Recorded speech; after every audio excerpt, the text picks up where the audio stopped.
να στη φύλακα με αυτόν ο οποίος, ξέρω εγώ, είναι κάτω και παίρνει διαταγές να Και κάνει αυτό κάτι. είναι μια πολιτική σκέψη ακριβώς. Αυτό είναι η πολιτική σκέψη που θα αξίζει να αναδειχθεί. Δηλαδή, αν ανοίγεις βεντέτες, Βέβαια. πρώτον αυτό δεν αφορά τον κόσμο.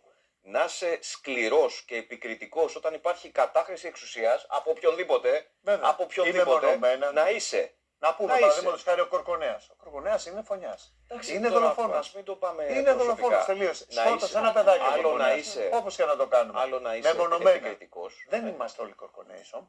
Καλά, προς Θεού. 50.000 Κάνα αστυνομικοί. με Θεό. Αν ιστορικά, μόνο αυτό θέλω να αποκαθυμίσω, αν ιστορικά επί τόσα χρόνια που δρούσαν λεγόμενες εντός εκτός εισαγωγικών πολιτικές τρομοκρατικές, όπως θέλουν όποιοι θέλουν να τις πούν, οργανώσεις που έλεγαν εμείς θα σκοτώσουμε ή θα κάνουμε χτυπήματα γιατί θα ξυπνήσουμε τον κόσμο. Το αποτέλεσμα δεν ήταν αυτό τελικά.